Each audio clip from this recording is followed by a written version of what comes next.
Welcome to Writing the Wrong Way, the podcast for writers who strive to be bold and readers who crave something new. I'm your host, Jonathan Ball.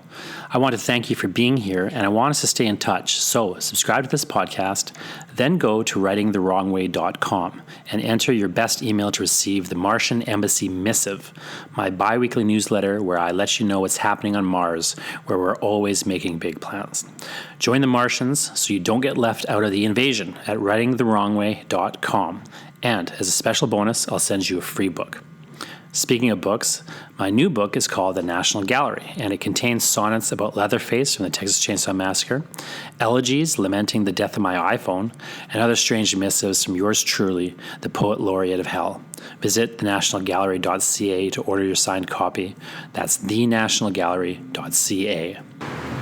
I'm sitting here in Lyndon Radchenka's garage, drinking the horrible Palm Bay beverage. It's all right. I'm drinking a Smirnoff Berry Blast.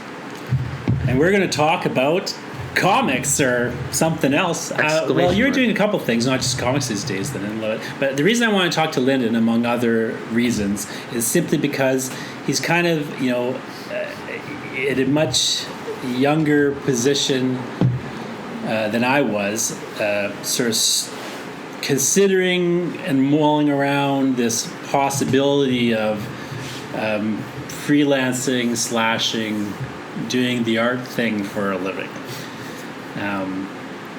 I'm kind of struggling with it still. How much am I writing? How much am I not writing? How much am I working at a job and not working at a job? I find weirdly that I'm in this bizarre position where I'm kind of having to keep scaling back all the job things that I do. I keep having to try to cut back because I should never have agreed to do them in the first place, and I should have just gone all in on the art stuff. Mm-hmm. Or so it seems to me now, but I maybe am wrong. Maybe I shouldn't have gone all in on the art stuff, and I should have done just a bit of a different, more structured transition. It's really hard for me to say. Right now, I feel like I'm in such a hectic position that I'm just sort of playing catch up with where I'm trying to be versus where I am versus, how do I transition from one thing to the other. I feel like I'm in such a weird mix. You probably feel a similar way, but from my point of view, you're in a smoother transition. But I don't know. How do you feel about it? Where's your head at?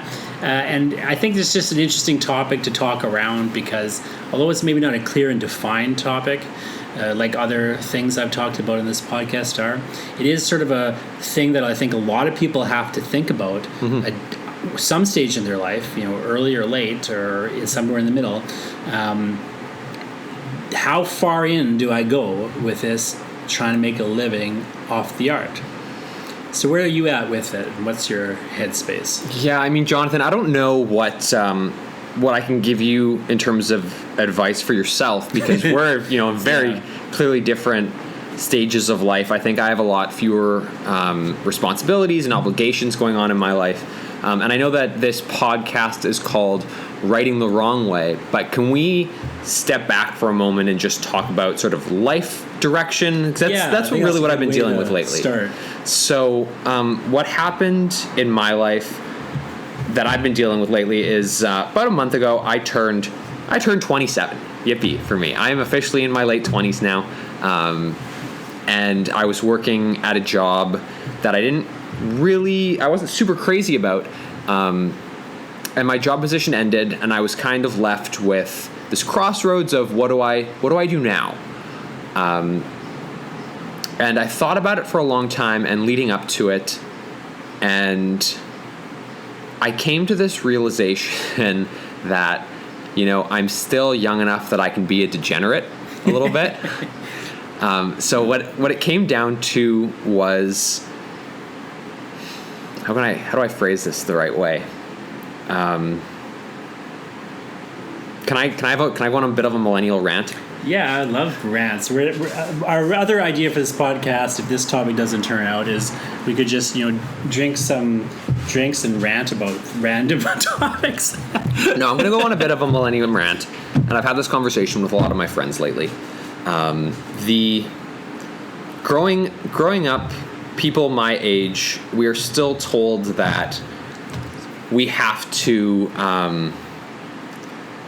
we have to settle down. The goal is to find a comfortable profession that pays the bills and gives you benefits so that you can buy a house and you can start a family and you can have kids and you can ride off into the sunset until you retire and then decide what you're going to do with the rest of your life.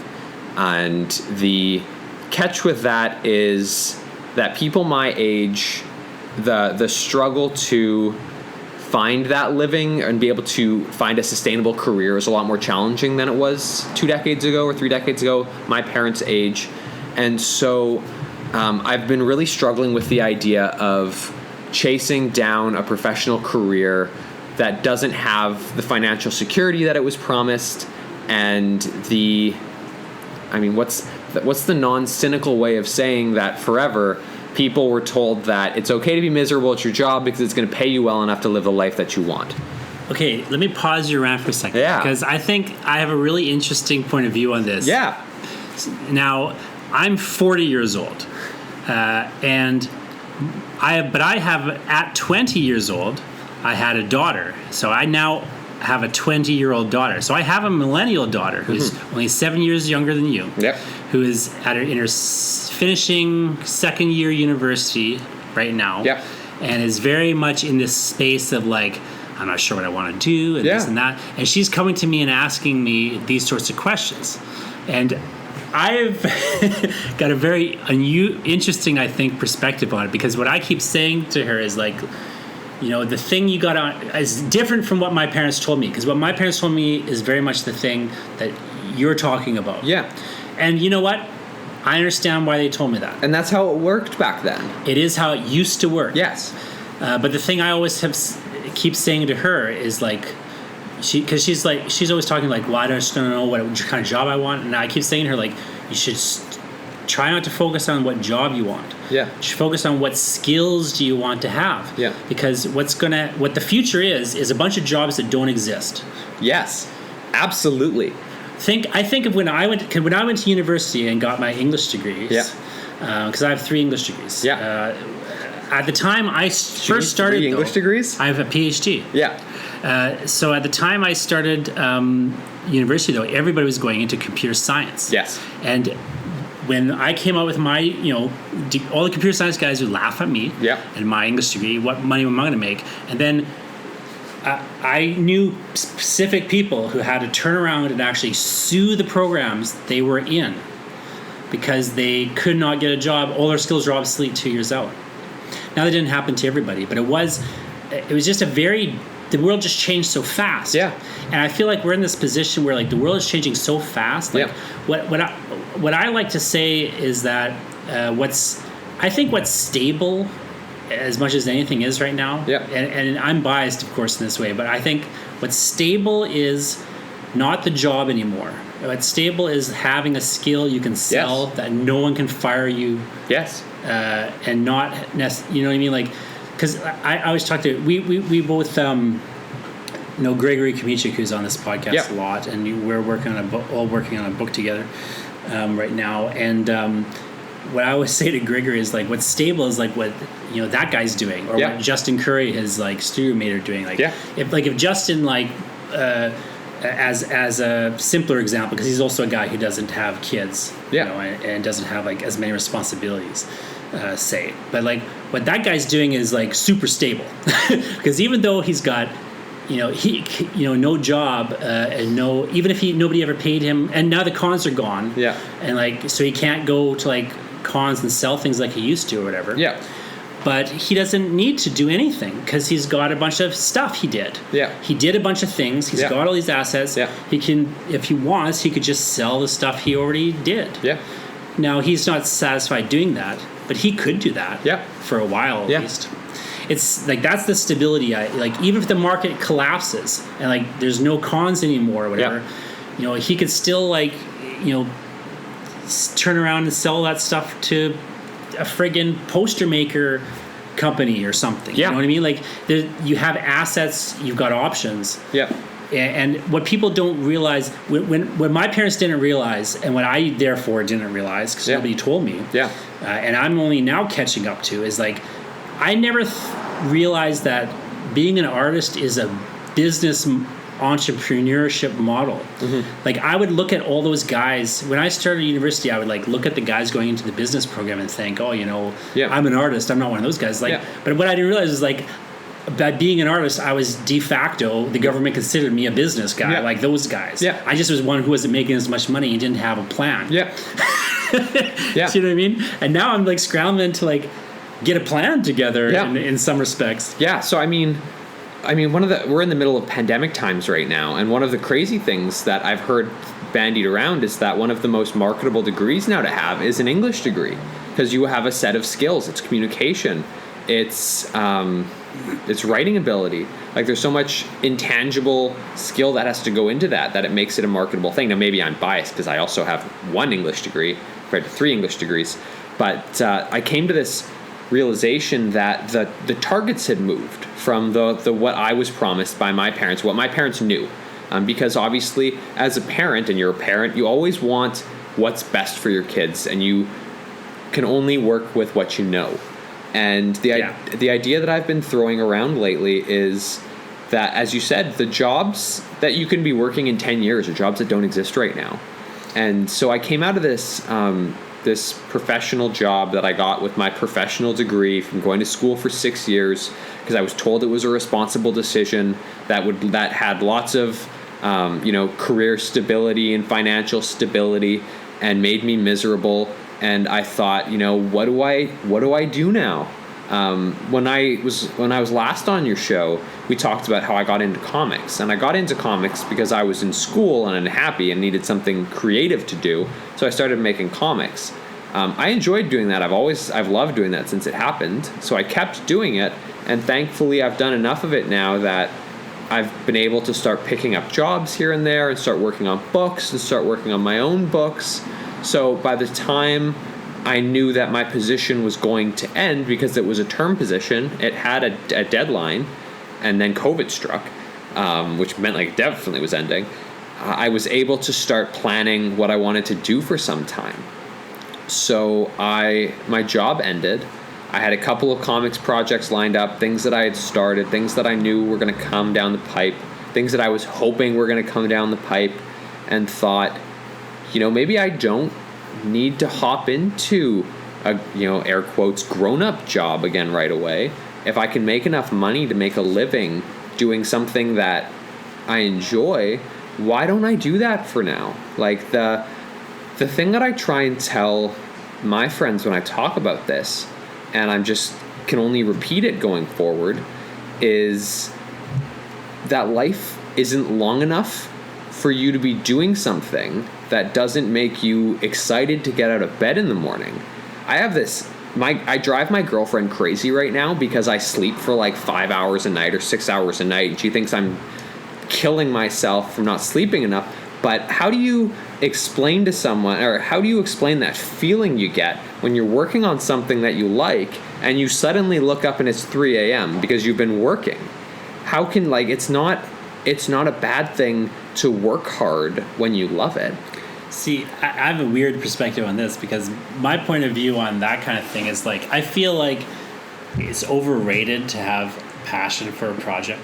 I agree with you, but I also feel like I feel like that's a thing that you'll go in phases up and down about. Oh, probably.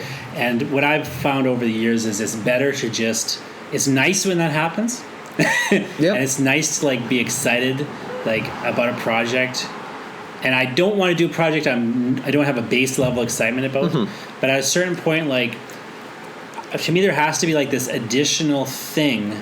Where I was whether I'm excited on Tuesday or not, I have to do it anyway because it's Tuesday. Yeah. So I kind of I agree with you about that whole point of view, but I think where people get where I think that an outsider doesn't grasp is that on a day, you have to also have this temperament. Where on the day when you're not excited about it, you're just doing it. Now you're just doing it anyway because it's your job, and you're treating it like a job. And whether you're making money at it or not, I think you and I are saying the same thing. We are. I'm just saying there's different ways people look at it. And I think from the outside, people don't understand the difference between I think it's just the artistic, which I don't know what you want to call it exactly, but like artistic jobs or businesses or whatever you want to call them, they just don't make sense to people from an outside point of view because they see it as like, oh, all you're doing is like having fun. Yeah. You're not willing to like settle down and get a real thing, but it like what they don't understand is like it's not always fun. Like it's like at best for me it's like 20, 30, 50% of the time I'm having fun. Yeah. And the other time I'm just trying to figure out when the fuck can I get this thing done. Yeah. Yes. Do you know what I mean? Like I absolutely know what you mean. The other part, it's not all like, yes, I'm passionate about it at 3 a.m. or whatever, but like at the same time, like if it's it's also 3 a.m. and I just want to go to fucking bed, but I can't because I got to get this page written. You need to get whatever. It done. Yeah. When is the time to do it? It's not just fun. Yeah. Like it's a real work. Yeah. Yeah. No, I mean, so for example, I'm working on a draft of a novel right now. Do that. Let's just get that out of the way. Get it out of the way. I'm working on the draft of a novel right now. I have never, ever written a novel. I have no idea what I'm doing. I'm just sitting down and I'm writing. I was joking about this week. I have never gotten as much work that is not on my novel done as when I need to be working on my novel. Or when I should be working on it. Well, the hard thing about it is this. You don't really need to be doing it. Yeah. Because nobody... This is the other no thing one's making you do understand. it. Yeah. People don't understand. They're like, oh, it must be nice. You don't have a boss. You're not doing it. It's like, well, it is nice in some respects. Yeah. But in other respects, it's like, now you have to be your own boss. Yeah. And you have to be an asshole boss. Yeah. Oh.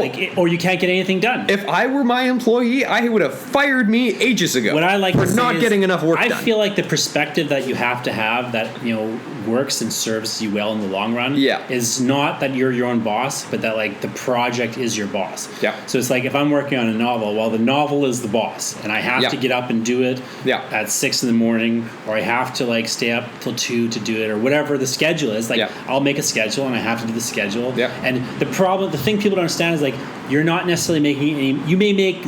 I did this when we were when I was going to Gregory and Justin's studio and doing some work there back before the COVID times, as you put it.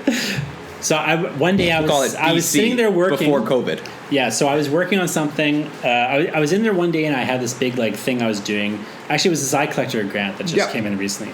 So I was working on it and working on it for like 8 hours straight. Yeah. And this guy was in. This guy Matt was in. He was sorting a bunch of posters and stuff for Gregory. Yeah. And Gregory was doing some work, and this guy was doing a lot of stuff. And anyway, I remember like when I was done, like working, I was like, well, I'm done. And Matt's and I said to them, I either made $0 today or I made $12,000 today. Yeah. And I won't know for 6 months. Yeah. Yes. And it's like, who knows? Yeah. No, yeah, it's such a weird mentality because people who don't work in the creative arts and are being paid by someone else with a boss and a deadline don't understand, like, yeah, it's really easy to be a writer when you love it, and it's really easy to be a writer when you don't love it because you don't have to do it. But if you want to get something done or something needs to get done and you don't want to do it, it's still a job. It's still tough to do. And it's a hard job to just managing like these different projects is tricky. I find like the more I get into it, I literally have like found I have to like read business books and I have to like figure out like I have to learn like project management software because it's like I just don't know. I just have too many things happening otherwise. Yeah. Like we're working on this comic book. So you're doing 2 comic book projects for me right now. One's very small, one's larger. Yeah. Plus, I'm working on this novel. Yep. Plus, I've got this short story book coming out. So I'm doing proofs on that. I'm doing draft work on this novel that's not sold. But the proofs on this book that's coming out in September. I've got this eye collector comic that I'm working on with you and Gregory. That's in like a negotiation at the moment. It seems to be in a really good spot. It seems to be, but you never know. I don't. The work doesn't stop just because you're... I have to proceed as if one thing is happening while I'm trying to get this other thing happening. And then I'm doing this other comic with this with our friend Stephen Call. Yeah. That you're doing some lettering. I'm like doing some stuff for that. Now that's just the stuff that I'm doing myself. Yeah. For like This Martian is your Embassy projects, Media, yeah. which is me in a mug. Now I have a separate company. It's you in a hat, actually. Well, two and a half. Gregory broke part of my mug. He won't admit that he shot it. He broke part of it, not all of it. Yeah. But he chipped my mug. Chipped your mug. That's like that's a third of the company is that mug. But then, like, you know, I have this other like corporation, like a literal corporation that is all the plans fell apart. It's like there's $50 in a bank account that is this corporation, and nothing is happening other than like here and there. I'm like doing some stuff behind the scenes. Yeah. There's no like. It's very much a project that is like it's a work in progress. A weird work in progress. Plus, I'm actually trying to like doing my freelance side of your Martian grown-up Embassy job. Media. Yeah, because my quote unquote Martian Embassy Media company. Yeah. Is like there's a side that is like whatever you want to call it. Yeah. Developing projects like these comics and the things. stuff that you're doing, your passion projects. Let's call it what I'm doing, even if people are working on it with me. Yeah. It's what I'm doing. Yeah. And I may or may not ever, either I'm making money or not making money. You're either making no money or $12,000. When I'm dead 70 years after I die, we'll know how much money I made doing it. And then there's like the side of it that's like freelance work. It's working for like, clients and doing different things. Yeah. And it's like, maybe I'm editing a video game manual. Maybe I'm like writing tweets. Yeah. It just gets very complicated. So like, it's like at any given time, I'm doing 80 projects or something. Like literally, if 80 different things. Yep. And people don't understand it. Like they don't get that. Like it's not all like you wake up and you like have a beer. And then you like start doing some writing. 8 hours later you're done writing. It's like I'm trying to find the time to write still, even though writing is my job. Yeah, I mean it's so I will give the like day job dream it's due. It's very regular hours. I went in at 9. There's a lot of good things about it. I was done at 5. The paycheck came every 2 weeks. When I left the office, I didn't really think about the office. Like it wasn't all day, every day, all I'm thinking about. Now I'm going out with my friends, I'm going out with my girlfriend. She'll be like, what are you thinking about? I'll be like, this book I'm working on, it's just a thing. It never stops running in my head. That's a dangerous that's where I feel like, it helps. I wish something I had done when I was younger, like closer to your age, is I wish I had kind of set more of a like regular life schedule. You seem to be doing a better job than I did. I don't know about that. Sometimes I think you are because I hear you're going to the gym and doing things. Other times, like you're texting me at 3 a.m. Yeah. So here's where I'm at. So I don't know. Here's where I'm at in the last month. Let me tell you. So I get up in the morning. I go to the gym. It's the first thing I do. I mean, I sleep until like 9 because I stay up late. It's what I do now. 9. I sleep until 9. Isn't it hilarious that you say sleep until 9? I remember when I used to sleep until 2. I was going to say when I was 17, 18, but I was bartending then. Sleeping until 9 would be a dream now. Yeah. But anyway, so I get up. I sleep until 9. I go to the gym at 10. I'm home by 11:30. I play some Halo 2 and shower, and I'm like ready to go by 12. But sometimes the work doesn't get done. Sometimes I can't hop into it right away. I procrastinate on 1,000 things. I can send off, like if my goal is I want to work on my novel, I will I can send off a pitch instead. I can do this lettering stuff instead. It's tricky because it's still work, right? It is still work, but it's not the work that I want to be doing. So I came into this realization, and this happened to me a couple weeks ago, where I was like doing nothing for 4 hours. It was like 4 p.m. and I looked at my clock and I'm like, shit, I didn't do anything today. So I started working and I, worked on a pitch. I got some writing done. I looked up, it was 10:30. And I went, oh, right. I don't work a 9 to 5. And the motto that I'm at now is that business hours, and I say that with air quotes, are whenever the work gets done. Because you have to, yes, you need a routine to get the work done. Some people need a routine to get the work done. I am not at a point where I have a hard routine where I have to go pick up kids or I need to get obligations.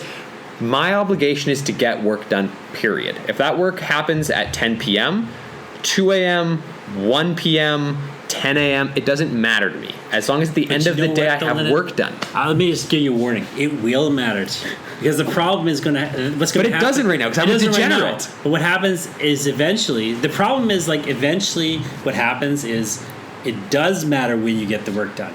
And now you're in the habit of like, it's always in your head or whatever. Like, so like, I wish one thing that I had done when I was younger is set a more like, more of a, like, I wish I designed a routine. Yeah. You know what I mean? Like, in a bit more, like, right now I'm trying to do it, but I have all these hard boundaries. Yeah. I wish that what I had done when I was younger is designed more of a routine. Not a super rigid one, but one with, like, some flex where I could, like, abandon it, and if I wanted to, or if, you know, things are going well in this direction or whatever. But I wish I had kind of just, even if it was more of a series of checklists or something. Yeah.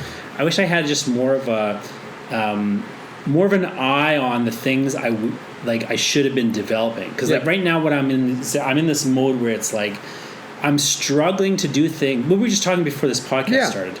I'm struggling to do things that I should have done 20 years ago. Like I should have written a spec script. Yeah. I should have written it sounds weird, but it's like I should have written like it was all just small. I should have finished these 10 novels that I've got half finished. You know what I mean? Yeah.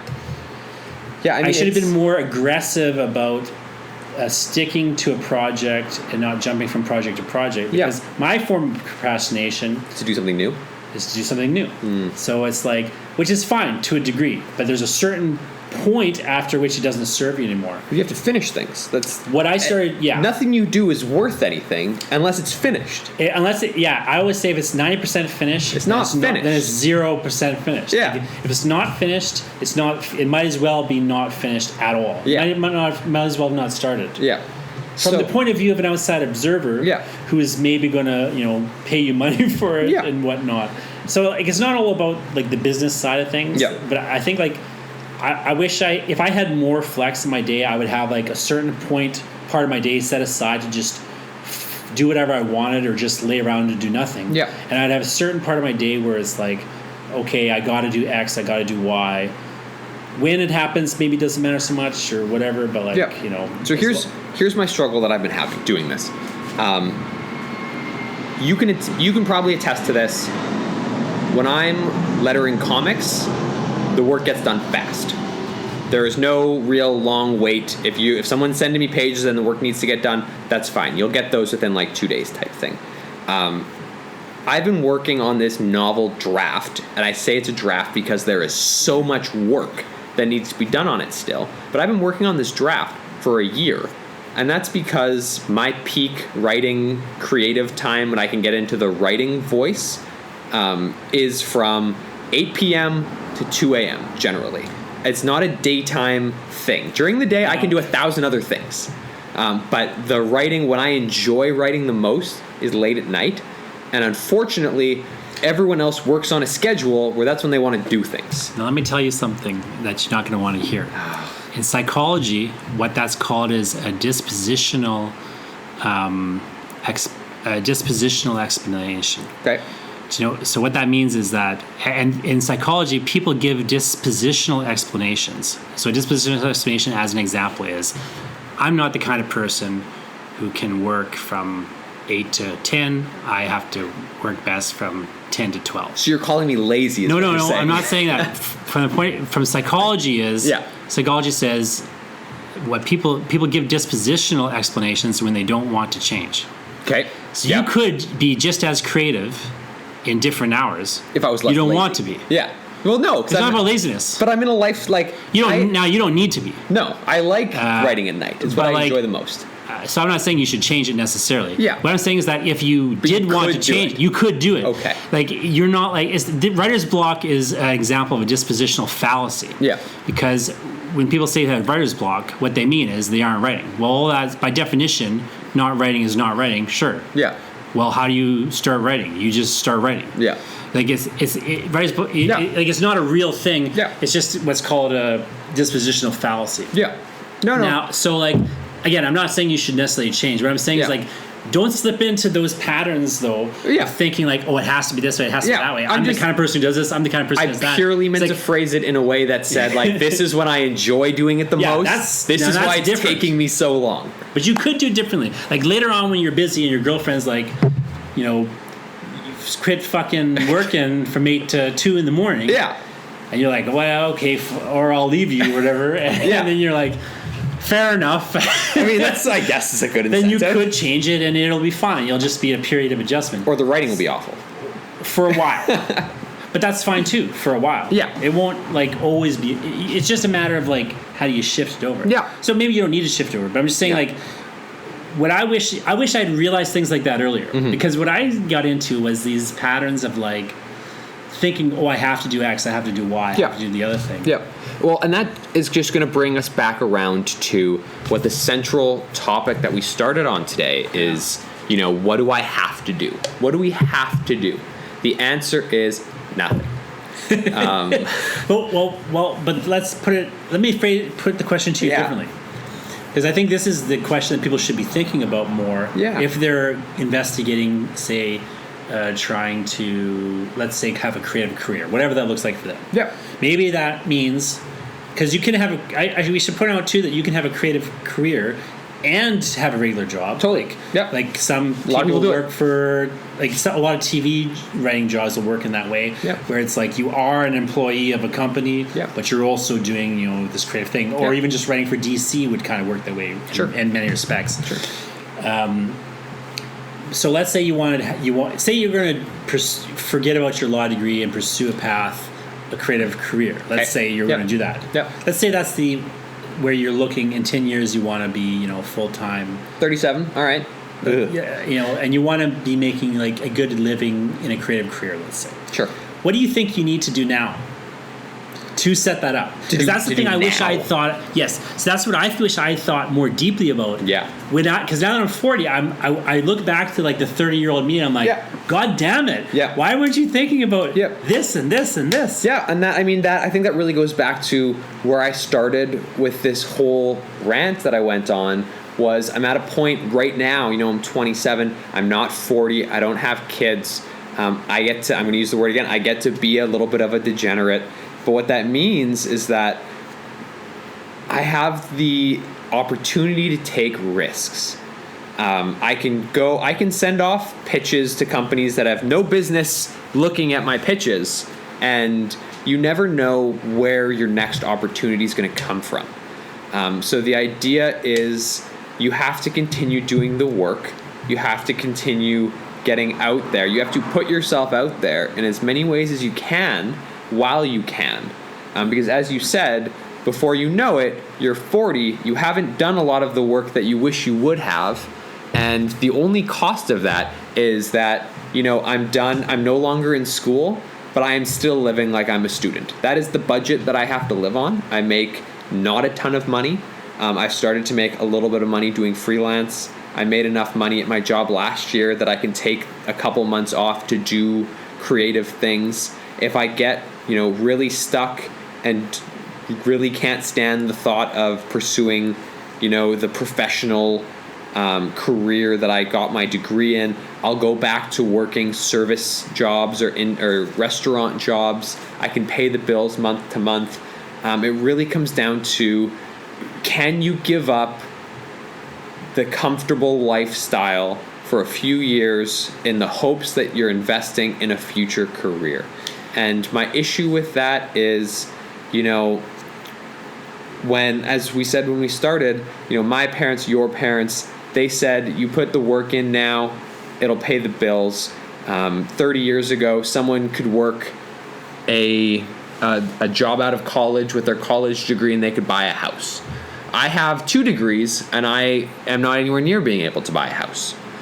So at what point at what point do you remove yourself from I'm not going to use the term rat race, but the career path that you were told you should want that statistically doesn't exist anymore? When do you stop doing the things that you were told you should do and want the things that you were told you should want to actually do the things you want to do and the things you want to do. That's where I'm at right now. I feel like it's a weird scenario that, I mean, I found myself in a similar scenario just because the job market I entered into was kind of such... It was similar to the job market now, although it wasn't the same job market. But it was that sort of scenario where, people just didn't have the same job guarantees, that they used to have. Yeah. So, like, I mean, and like you're in an interesting position because you do have some valuable degrees. Mm-hmm. You could fall back on, quote unquote, and I might. Yeah, who knows? And there's nothing wrong with doing it. Yeah. But like, it is a scenario where you have a bit of a safety net. Yep. In a sense. Yeah. No, Jonathan. Like the fact of my life is that I went to school. I got an English degree and I got a law degree. I enjoyed one. And one I was told that I would enjoy, or I would enjoy the other end of it. Now, at the end of the day, I'm taking the time off so that I can pursue the things that I love. And if that fails, I still have the ability to go back and do the type of work that I'm not crazy about, but that I'm proficient in. So really, what risk am I taking if I'm taking 6 months off or a year off to go be poor and do things and enjoy waking up in the morning? And if it fails, that's fine. I go get a grown-up job. I work in an office. I wear a suit. I maybe or maybe not enjoy what I'm doing.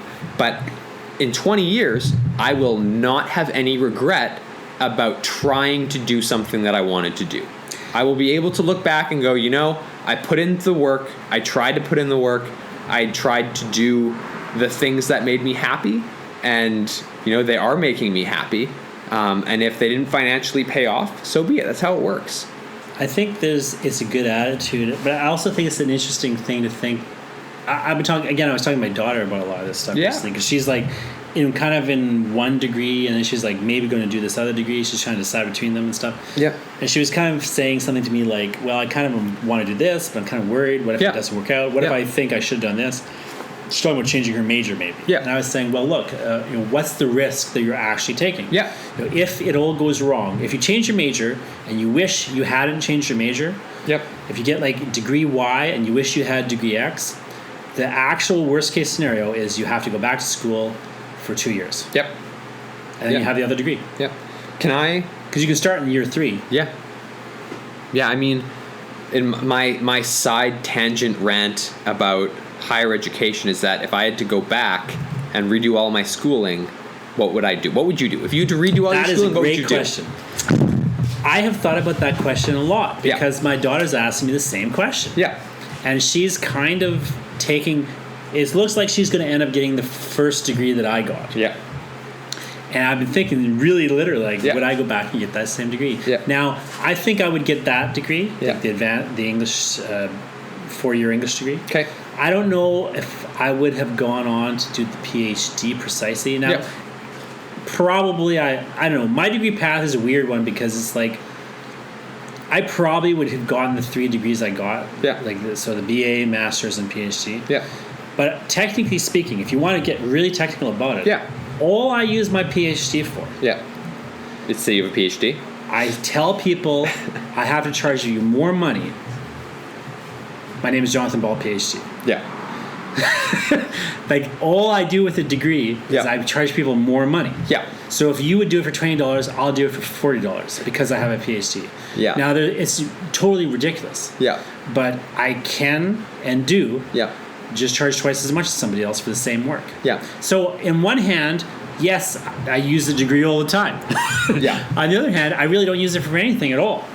It was an enriching experience, and I was grant support. I had a bunch of scholarships, so I was basically just writing full time during my PhD, which was great. Yeah.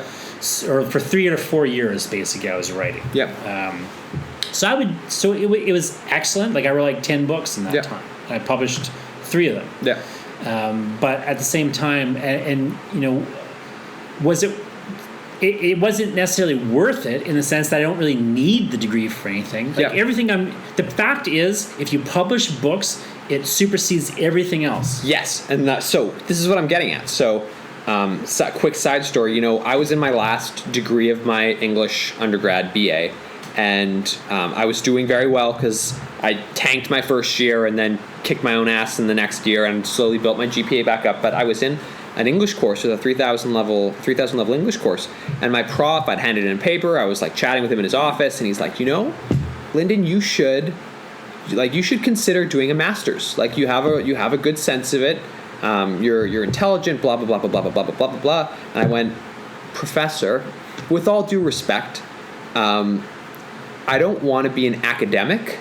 I'm not an academic person. I'm not into that sort of research. What will a master's in English do for me that my BA won't do? And this is where I come around to the idea of universities and the current higher education system is to go back to what our parents were taught and taught us. Originally, a university degree was the fast track highway to stable employment and a well-paying job. And that's really not what it is anymore. If I could go back and redo my education, I think I would actually go to a trade school instead. A trade school does what a university says they're going to do, which is teach you a specific set of skills for a specific profession to find you a job. Now, a university is a great resource for thinking and education and learning and becoming a better person and all these sort of higher level intellectual pursuits. But in terms of a practical, I want to find a job, which is what every 17-year-old student is told when they're asked, what do you want to do when you're done high school and you want to be a grown-up? A degree at trade school actually delivers on that. Now, I don't regret my degrees in university because I got to do a bunch of incredible things and meet some incredible profs and have a bunch of amazing opportunities. But if my end goal was to find a job and start a career, I should have gone to a trade school.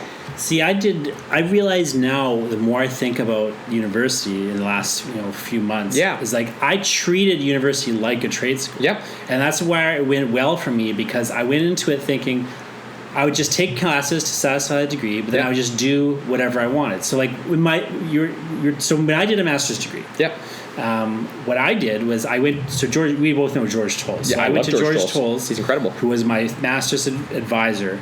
And after the first year, I went to. So normally you do a master's degree in 2 years, but I did mine in 3 because I went to George Tolles after the first year. And I said, George, I don't know if I want to do my PhD. I'm thinking about it. While I'm thinking about it, I'm going to take a year off in the middle. But instead of taking it off after my MA, I'm going to take it off in the middle of my MA. Yeah. So I go for year 2. I'm not going to do. So I'm going to do a 3-year degree instead of a 2-year degree. Year 2, I'm not going to do any work at all. Yeah. But I want you to just sign off saying I'm doing work so I don't have to pay my loans back. And that's exactly the type of thing that George Tolles would do. And I was like, take me on as your MA student. I go, year 1, I'll get all my classwork done. Yeah. Year 2, I won't do anything whatsoever. I'll just go out and I'll do I'll do trades, my own curriculum of trade school. I'll just write for different, freelance write for a year and just run around and do random shit. Yeah. And then 3rd year, I'll do my thing for you. My thesis, I gave George 1 draft of my thesis. the second to last draft. Yeah. I handed to him maybe a month or 2 before we were going to defend it. It was the first time he saw anything I'd written. Yeah. And then he gave me comments, and then I made the changes, and then I passed the thesis.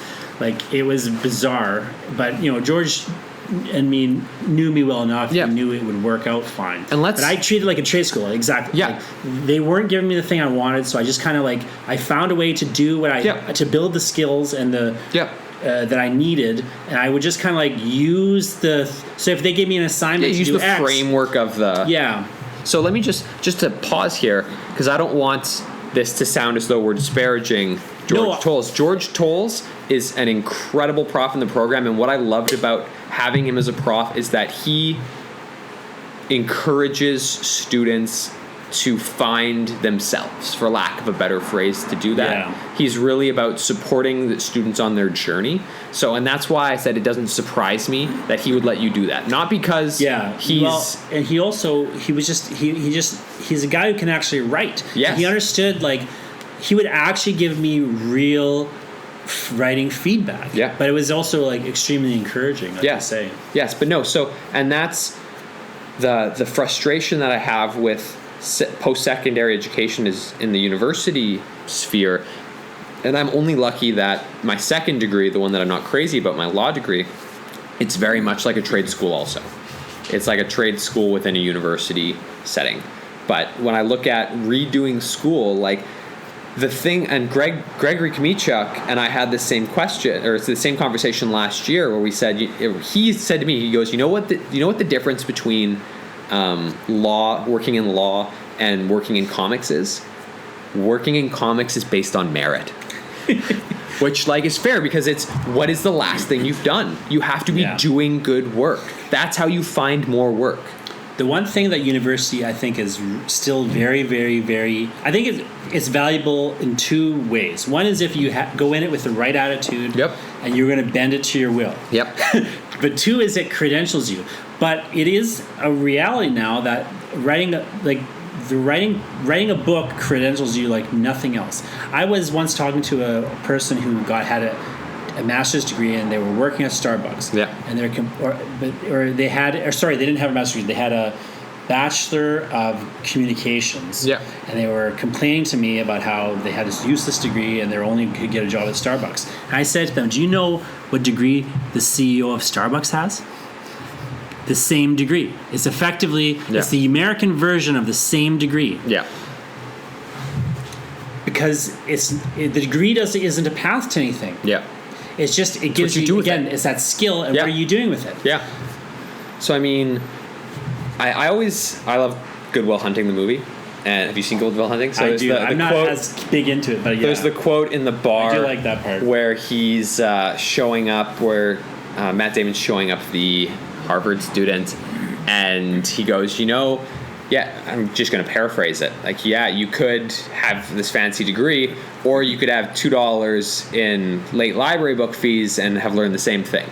Like, it really comes down to what you're going to do with the information that you're given, but that's not the message that people are sent when we're told go to university, you'll find a job. They talk about it like as a trade school. It's like, I think it's really, really a valuable place where you can learn like some valuable stuff. But you have to go into it with the attitude of like, I'm going to do my own thing. What I always tell students when I talk about university is like, you got to remember when you leave the university, you have the same. Everybody has the same degree, and all that matters is what else did you do? Correct. While you were in university. Like that's the only reason I've had any success in any field ever is because I would go into the program, I would do the bare minimum to get by, and then I would just spend 90% of my time doing other things. But I would keep doing them. Now, what I wish I had done and what I had the foresight to do and what I'm struggling with now is I wasn't doing things in an organized way. So like I was doing the kind of thing you're doing where I'm like, I was writing much stuff, studying much stuff out. Now, where you may or may not be doing this other part. What I wasn't doing, which I wish I had done, is I wish I had like, so if I had put together a pitch and then sent it somewhere, let's say, I wish I had put it in a spreadsheet and a file. So that later in life, when I'm 40 years old, I would know what I had even done. Like I went to go get my will done years ago, and I went to talk to an IP lawyer. Because I have to, get your will done. Get my will done. All right.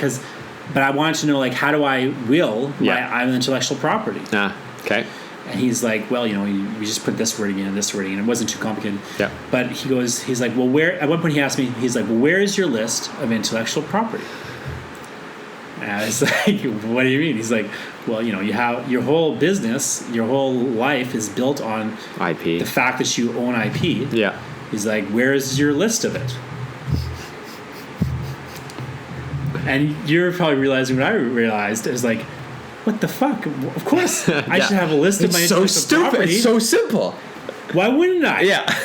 My entire life has been building this list of intellectual property. But it doesn't feel like that. Like it just feels like you're jumping from project to project, and who knows what's going where? And I'll just throw this away. It's not worth anything anymore. I mean, it has changed. But when I was younger, my business plan was I just believed if I just keep doing shit, everything will work out, and it kind of did. Except that then I hit a point where I was too busy. And now I'm at the point where it's like, if I only had a list of my fucking intellectual property, I could hand it to you and I could hire, or not you, but like... You could bequeath it to me. Well, literally, I'm thinking like I could give my daughter like this list. Like I could literally like hire my daughter to send these fucking things out. Yeah. And I would make more money. Yep. Then I would have to pay her. Yep. But I can't because I didn't set up the system. Like I wish what I had done when I was I wish I had a setup where I was thinking about the business side of it, even just a little bit, or 10%, 20% of the time. I wish I had just sunk the time into building what I have to do now, which is build all these systems. So now I have to figure out like, okay, well, how do I even put an inventory spreadsheet together where I can figure out what I even have? Because if like this computer that we're recording on here, in this computer, Lyndon, there are thousands of things that I have written. Man. No, but what I mean is like, how do you archive it all? How do you record it all? It's got to be recorded. It's got to be in a list. There's got to be a system to publish it. I've got no joke, hundreds of things I could publish tomorrow, but have never published because as soon as I did them, I forgot I did them, and they're good. That's the pain of it is. Most of them are good. Okay. Like I've written 10,000 poems. At least 1,000 of them are good and publishable. Probably 5,000 are good and publishable. I published about 1,000, but like there's another like 6,000 that I've never done anything with, but are perfectly good. All right. So here's my question, and I say it so that I can set it up for the second question. Jonathan Ball, why are you not doing anything with those poems right now? Because I'm too busy. Exactly. So this is the thing. I'm too busy. So like somebody comes to me and says, hey, we need you to write these social media tweets. We'll pay you, whatever. Yeah. And I'm like, fine, I'll do that. But it has to be done in like now. Yeah. I'm like, okay, so I'll do that instead. Yeah. So there's no impetus for me to go back. Like this is like if at your age when I was younger, I had created a system, and whenever I wrote something, I'd put it in the system, and then there was a submission system attached to that. Like if it's all systematized, because what's going to happen to you is if you maybe you've already thought of this stuff, but what happened to me was this: at a certain point, I outpaced my creativity, started outpacing my systems. And it got to this, and what ended up resulting was I got so busy. All I could deal with was the things that had to be done. Right for now. The projects that were front of mind. And everything that's not front of mind, I'm just not thinking about it anymore. So it's like I'm working on the eye collector, but I'm not thinking about, She-Wolf. Yeah, I was wondering what was going on with She-Wolf. Well, let me tell you what's going on with She-Wolf. I wrote a whole novel draft, and it's sitting in this computer. I don't even know where it is. So this is, and again, we're going to bring this right back to what we started with. This is the difference between where you and I are right now. So you have 1,000 things in the backlog. If I never had another idea again, I could just revise my ideas until I die. We'll just do that. Who needs more stuff? The problem is I keep having more ideas. Have no more ideas. But I have throw them out. But even so, I literally don't have time to take the publishable finished things off my computer and publish them. So I have to hire somebody to do it. Oh, if only there was someone at this table who wasn't working right now. But well, I've got somebody else doing it right now. But what I'm saying is like I don't even have a system in place to do that. So this is what I'm getting at. This is what I'm getting at. I just wish I had the foresight to realize that in the future my problem's not going to be I need somebody to pay me money. In the future my problem is going to be like I don't even want another person paying me money. I want to fucking do your own resell thing, make your own money. Something that I already did. So that's where you and I are different, because you're saying you have 1,000 things and that you wish you had carried forward when you were younger, when you made them. It's not a bad problem. I get that. But what I'm saying is that if I were to open my laptop right now, I have 5 books, a novel draft, and a bunch of stuff that I've worked on freelance that I don't own the rights to anymore. That's it. Those are the chips that I've got to play with. Those are what I'm sending out, and I'm pitching those. I'm working on the things that I feel like you're doing things in a much more sensible and organized fashion than I did. I could be wrong about that. Who knows? I don't know what it was like. I don't know what it was like in the 90s. You're what are you right. doing? Well, there's some. Yeah, that's a good question though. But like, it is like a. I don't know where your headspace is, but like when I look back and like I think like, what am I missing now that I wish I had? Mm-hmm. It's not like, oh, I wish I had. I just want to go back to your earlier point. Yeah. Which is the idea that, like, people were telling us these things. Yeah. Our parents were telling us this. The culture was telling us this. That's what drives us. So, I mean, I get why my parents said these things now. Yes. Now, at the time, I didn't. Yeah. It was a big thing of conflict. Now it's like, okay, I get, like, why they don't get it. Because it's not their job. Why would they get it? No. So, that's not how things are now, or not how they were then. My wife doesn't understand X. Why would she? She's a physiotherapist. She's not a writer. So why would she get it? Yeah. So, like, I don't get mad about that stuff the way I used to. Kind of like have conflict with my family or whatever around things. Yeah. But what I let that kind of stuff. It doesn't bother me anymore. Yeah. And I wish I had kind of gotten that attitude earlier. Yeah. Like, why would somebody get it? Because like I wish I had depersonalized it a bit earlier. Yeah. I guess. I wish I had like taken, because I feel like when you're young, maybe you don't seem to have this problem the way that I have seen people have it. But you can correct me if I'm wrong. But what I find, like, when you're young, what you do is you start to take rejection and like people's opinions on your art very personally. But when you get older, you just don't take it personally anymore, because it doesn't. When you're young and if you've done like the way I explained it once to somebody was, if you've written 10 poems, somebody rejecting one of those poems is very like big for you, because you've written only these 10 poems. Like that poem isn't just a poem, it represents symbolically your writing. And so when they're rejecting you, they aren't just rejecting this poem, they're rejecting your writing. But when you've written 10,000 poems, it's just a fucking poem. Yeah. And if they don't like it, you go write another one. Yeah. If it's no good, you'll do another one. Yeah. There's 9,900 other ones. Yeah. So it doesn't represent something the same way. It's not that you don't care about it. Yeah. It's not that it doesn't matter to you, but it just doesn't symbolically sum up your writing in the same way. Yeah. And so there's a bit of a depersonalization that I wish I had gotten to a little earlier, and I think it would have helped me not be so wrapped up in myself. Yeah. But just to go, but what my point actually is that I think that people I regret how I listen to people in a weird sort of way. Like, I wish I'd listened to more people. Yep. But I also wish I'd listened less fully to people that just didn't understand what I was talking about. Yeah. Because I didn't know what I was talking about. Yeah. So I kind of put too much credence to what other people were saying, if that made sense. Yeah. Yeah. I mean, okay, so I've got two different trains of thought here. I'm going to answer your first question about how... That's probably the better one. Right? How I personally deal with rejection and what other people say to me. I'll use an anecdotal story. So this fantasy, and I say fantasy in the sense that it hasn't been done yet, this novel draft that I've been hypothetically talking about since we started. I wrote a draft. You have a novel draft. I have a novel. Like, I mean, discount it. I have a draft. It's like 50,000 words. Besides the point, I finished the draft and I sent it off to Adam Petrish, who we both know, and he read it for me. And when I sent it off to him, what I said to him in the email was, "Hey, I finished this novel draft. If you'd take a look at it, I'd really appreciate it. The only question that I really want answered is there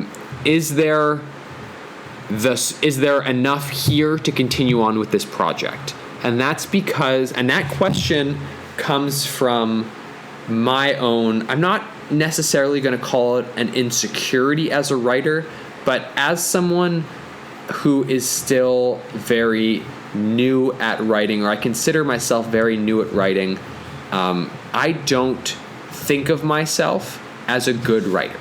And so when someone rejects me, that doesn't hurt me. That just kind of reinforces that I have the work to do still. Sure.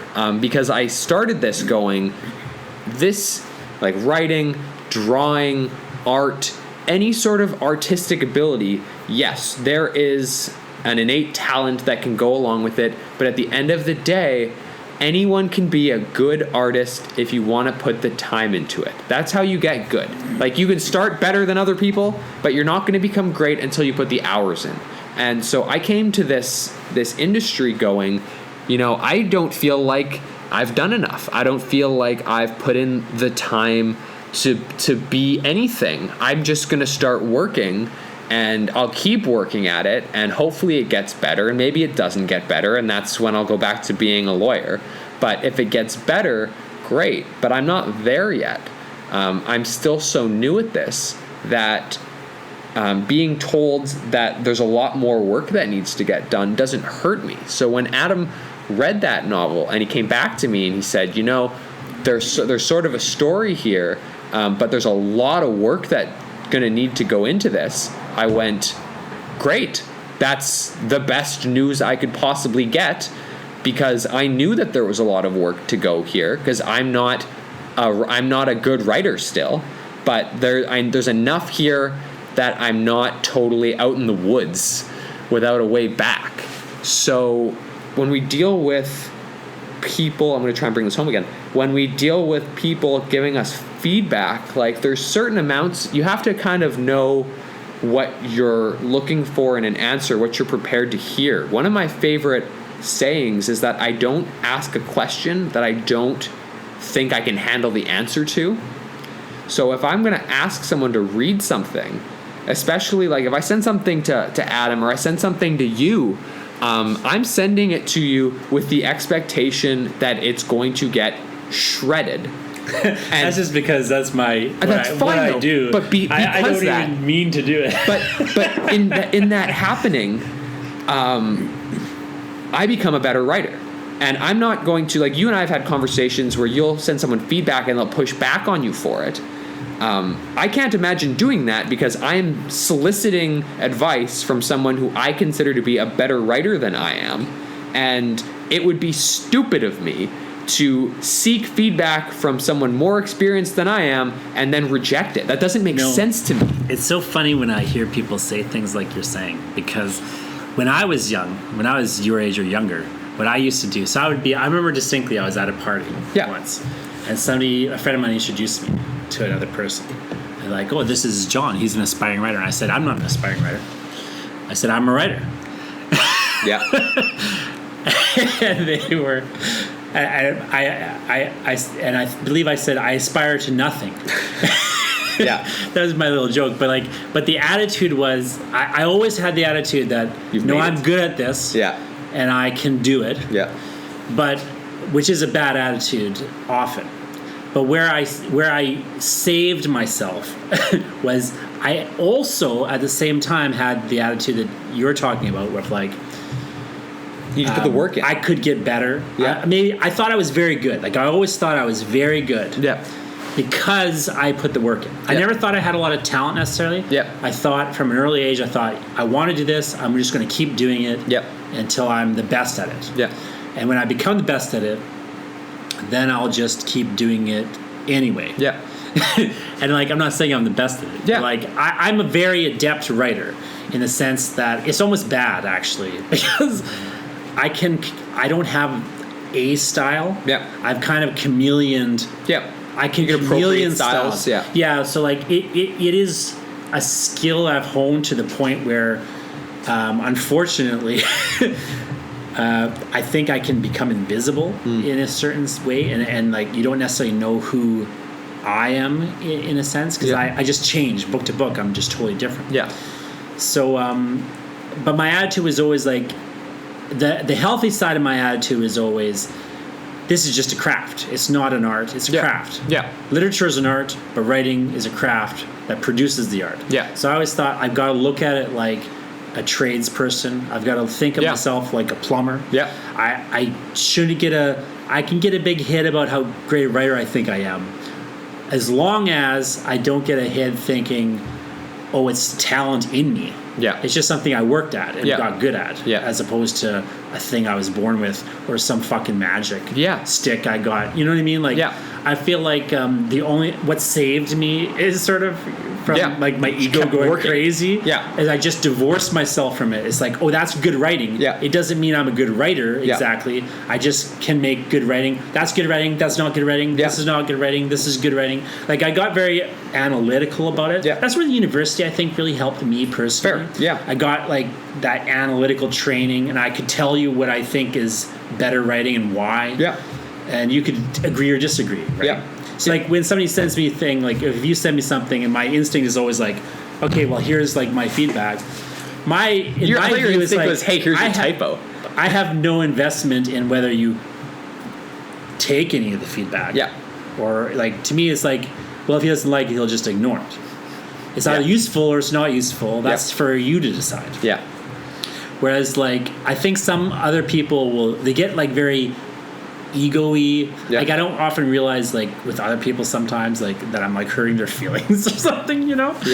But to go back to the writing thing, like, and just to talk about more societal perception, the idea of a writer, as the general conscious thinks of it, is someone who is talented, not someone who necessarily puts a craft into it. But it's that sort of societal perception that makes me almost uncomfortable to identify as a writer. Like, my girlfriend, who's extremely supportive of my creative things, knows I'm not crazy about the law, but she introduces me as a writer, and it makes me really uncomfortable because I don't like talking about it, because I don't feel like I'm good at it still. It's just something that I do.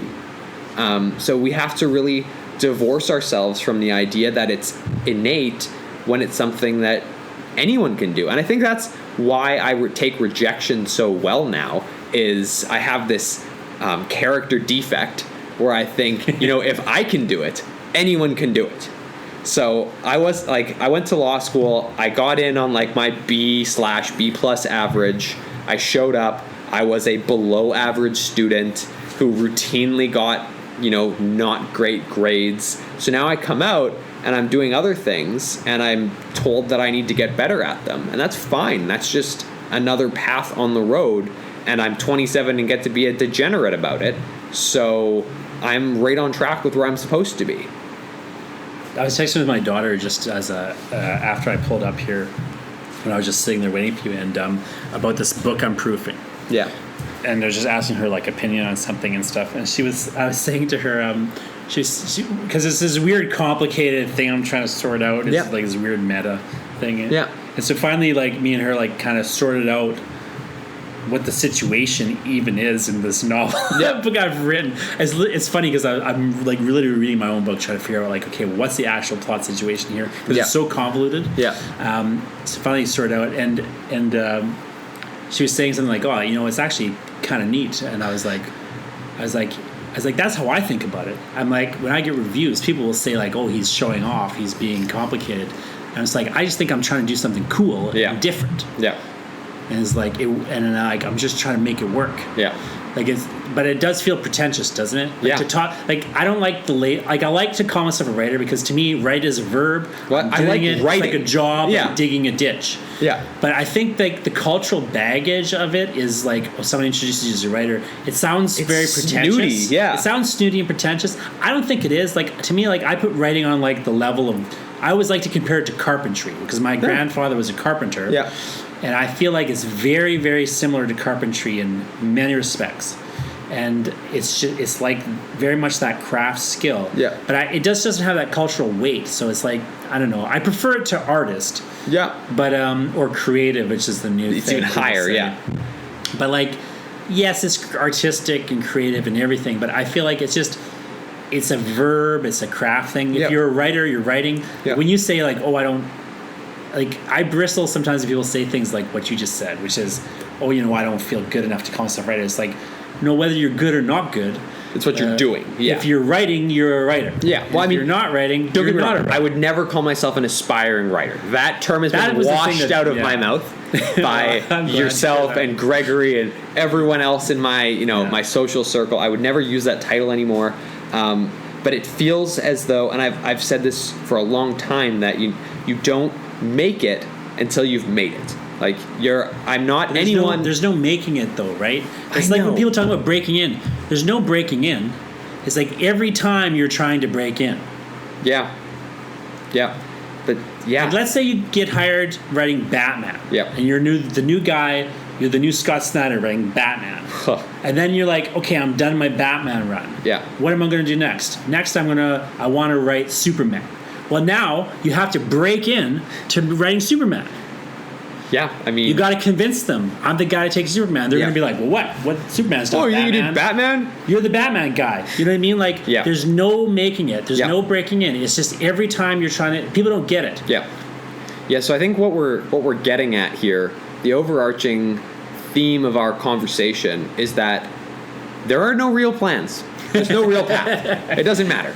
You just need to keep going and doing. My one piece of advice to you is, I wish when I was your age, I had at least had a tentative plan.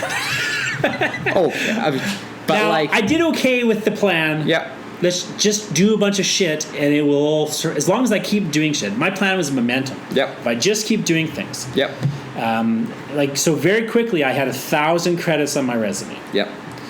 Which fine. Yep. But I wish I had thought about what credits they would be. Yeah. And I mean, and to give, not to disparage my loving parents too much in this conversation, to their credit, my mother instilled on me very early that you don't need to know necessarily where you're going to end up, but you need to have a plan that you're following. Yes. And if you need to pivot, you can pivot. And really what we're talking about is an object at rest stays at rest. So the idea is you need to be doing something. Find something, chase it. If you change it, that's fine. But you need to go. That's a great point. Because pivoting is so much easier than starting from nothing. Fresh. Yeah.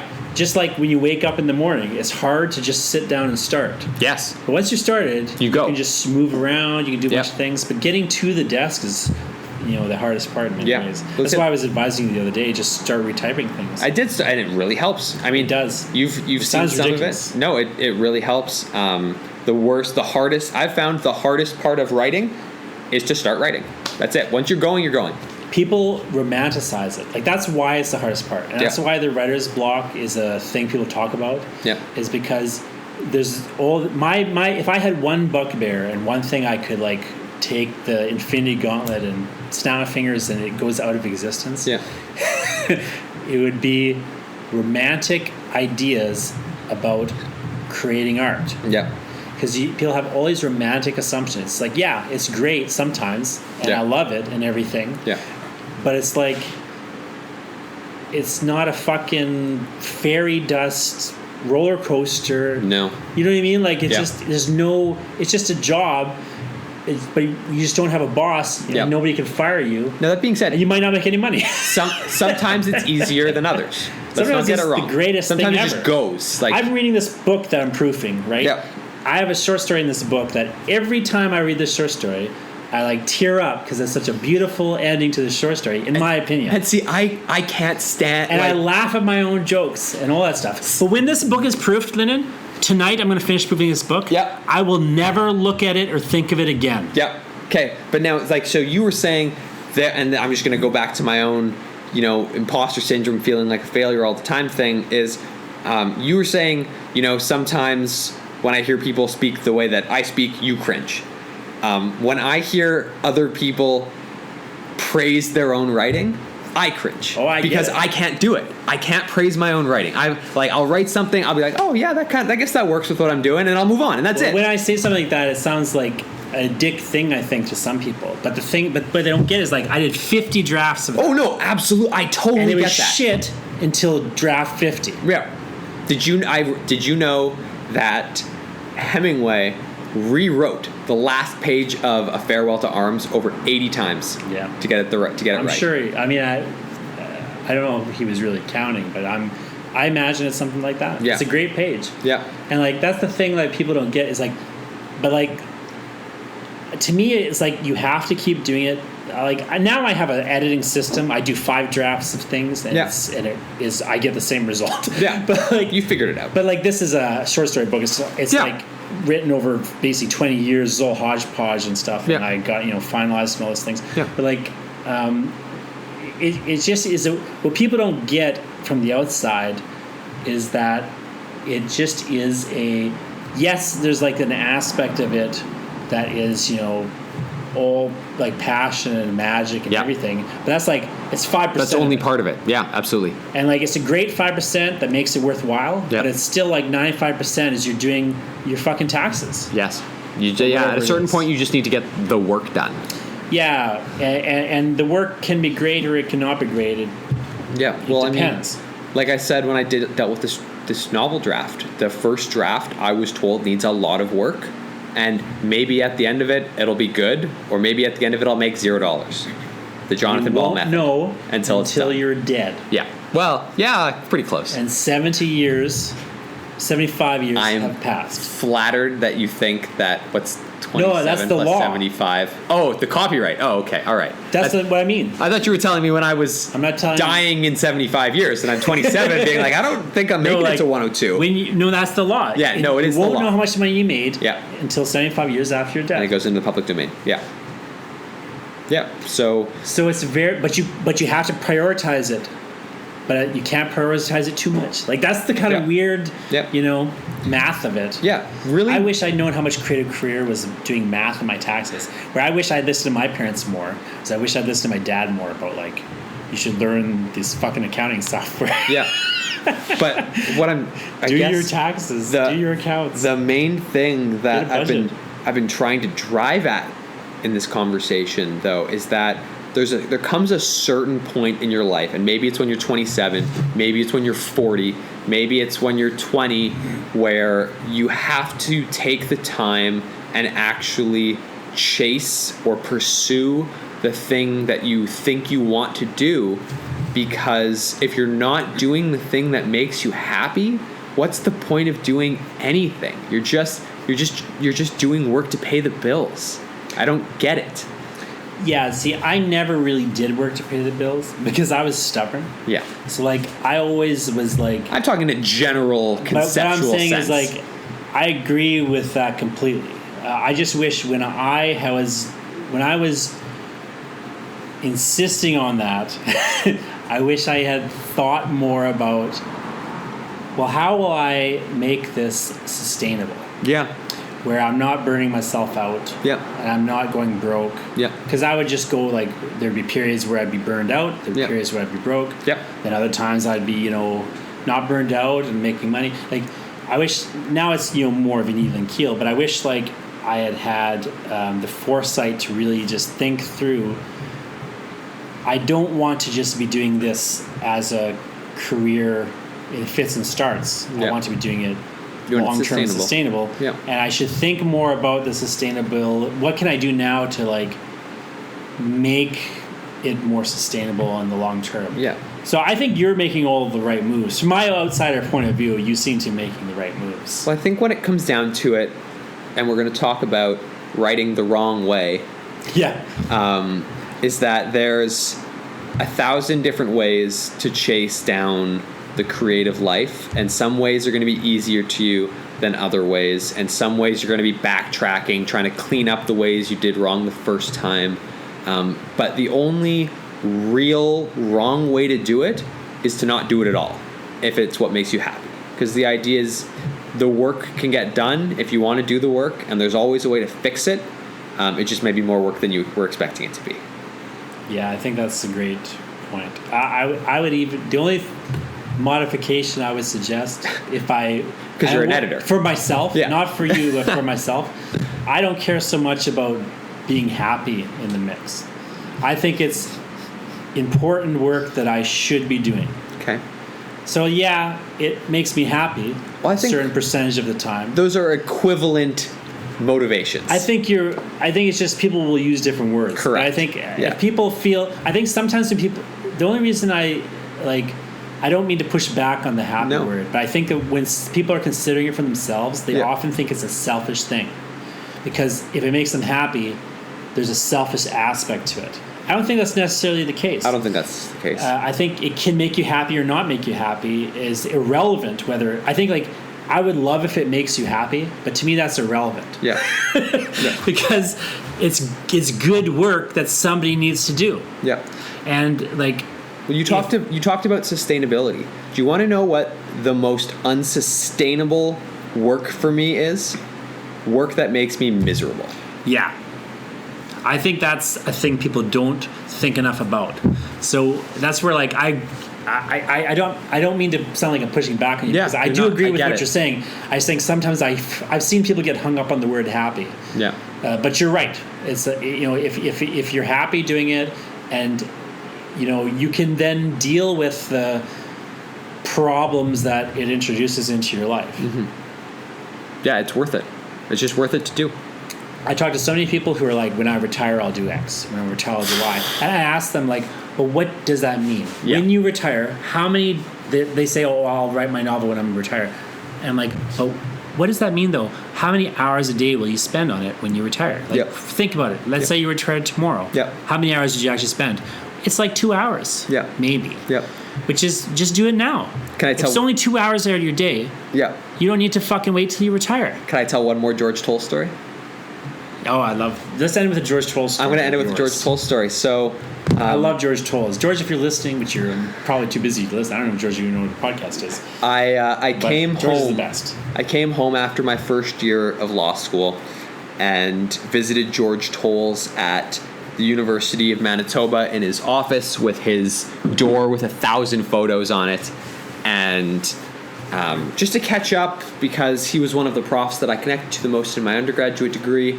And one of the first things he said to me when I sat down was, Lyndon, a friend of mine recently quit his job as a lawyer to become, I think it was an artist, and he just had his first gallery opening, and that's what he's decided he's going to do with his career. And he leaned back in his chair and he looked at me and he goes, "What do you think of that?" And I stared at him because what do you say to someone who knows you better than you know yourself? Because I didn't know then that I was going to be checked out of checked out of the law career within the next 8 months, frustrated with the way that system works, and digging for something creative. What do you say in that response? I don't know. That is the ultimate George Toll's in my life moment. Amazing. Well, let's end with that, and thanks for talking to me, and keep writing the wrong way, Lyndon. Keep writing the wrong way, everyone.